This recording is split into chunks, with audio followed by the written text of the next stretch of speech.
Chakravorti. Could we have you on stage, please? Let's keep the applause going for Professor Chakravorti.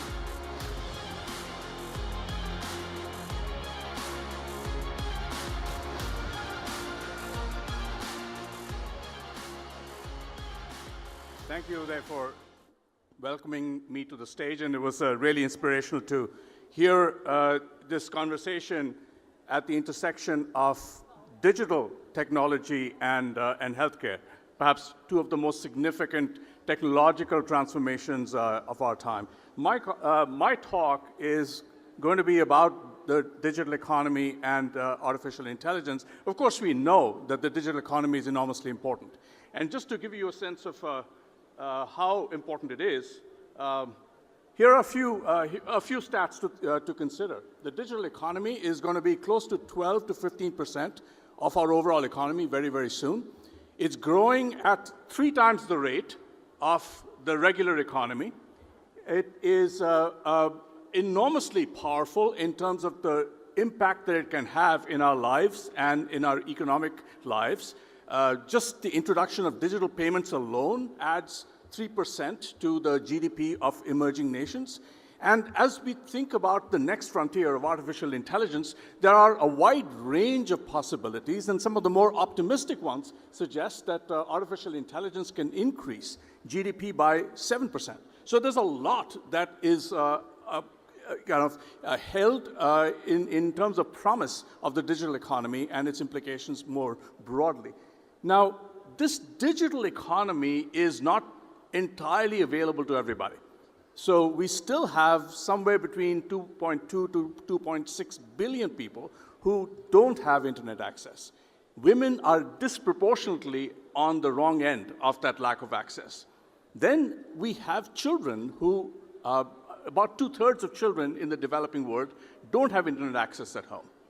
And as we go further into our societies, we find that much of the lack of internet access happens in the rural areas. And even though in India, there's been some tremendous development in terms of providing increased connectivity to the rural areas, we still have 1 in 6 rural households that do not have internet access.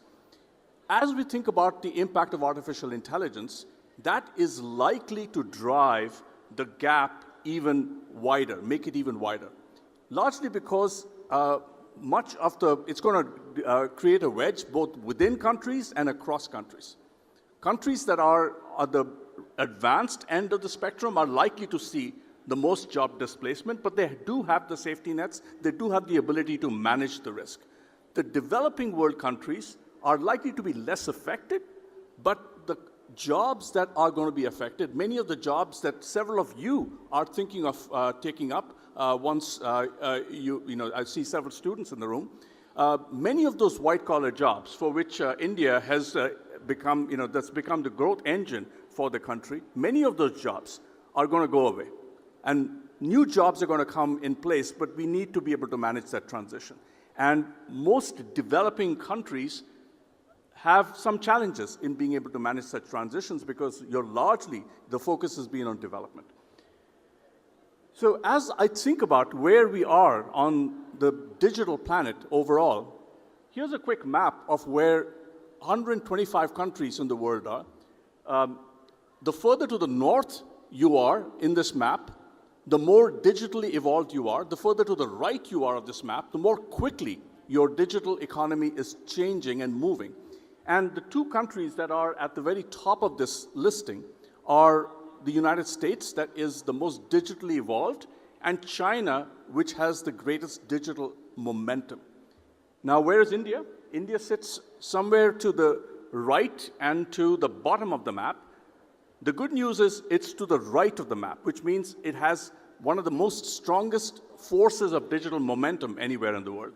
And when I think about the European Union, it is at the other end of that momentum spectrum. It has got relatively low momentum, even though it is highly evolved.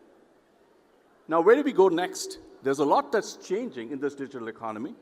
We are creating artificial intelligence. Some people say we are creating God. Others feel we are summoning the devil. Yet others, Sundar Pichai, says we are doing something, creating something more profound than the invention of fire.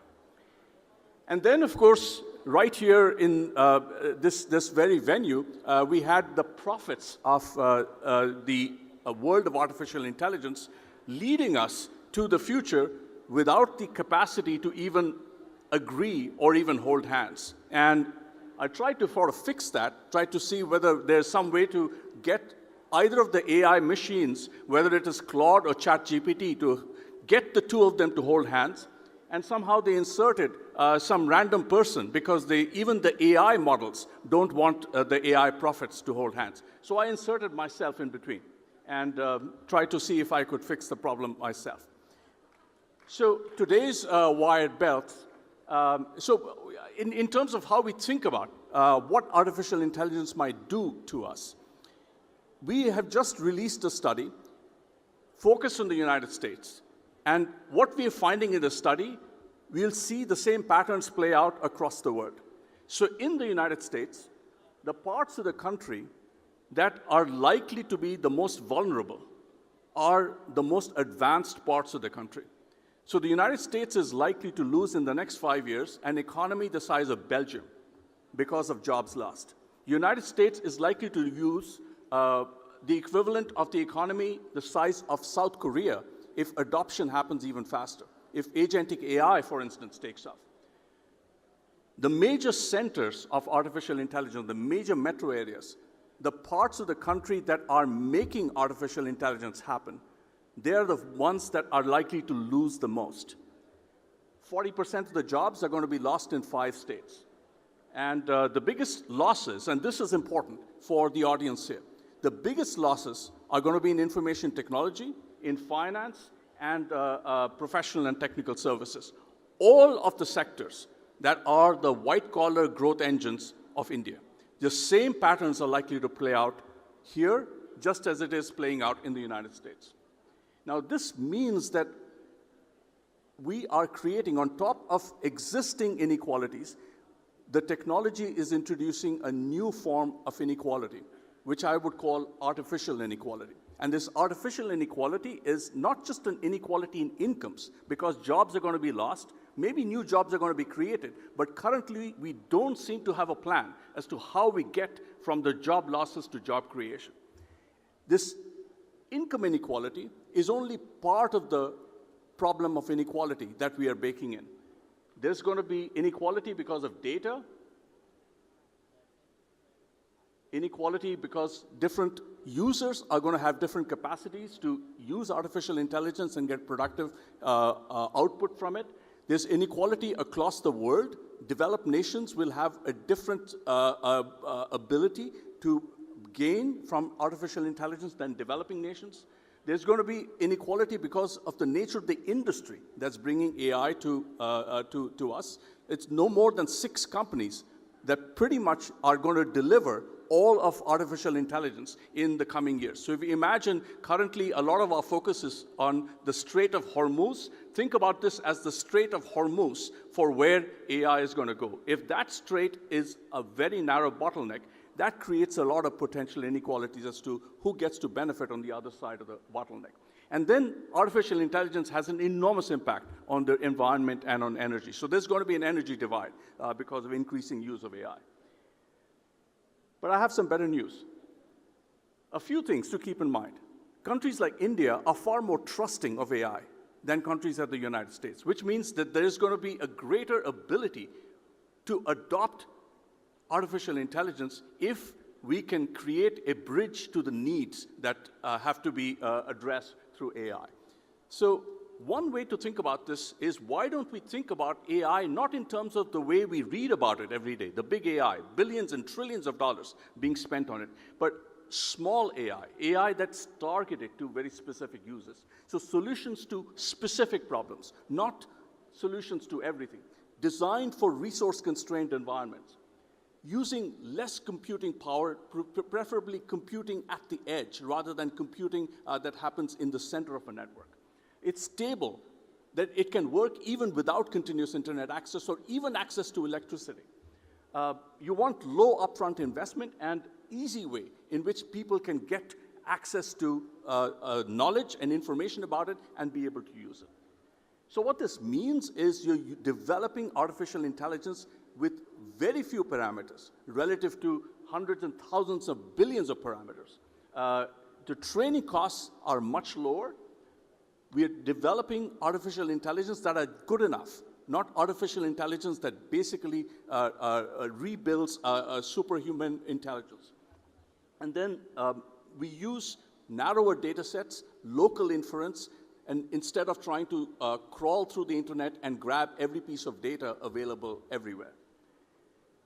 What this means is that there is an opportunity for building AI for purpose rather than AI for power. Currently, all of our focus seems to be AI for power, including right here in India.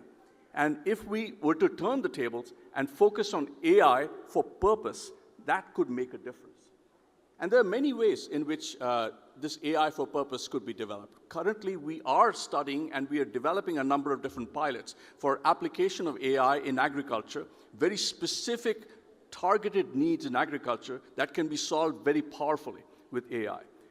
We are exploring opportunities for women to get access to artificial intelligence. It is very inspiring to listen to Dr. Geeta and the work that she is doing in using artificial intelligence for female healthcare. So if you think about what can be done to solve the problems of women in the developing world using artificial intelligence to solve for problems, say, during maternity or other situations where there are healthcare needs and there aren't healthcare professionals available. To solve for problems of literacy. So there are children around the world who have the barest minimum in terms of education and literacy capabilities available to them.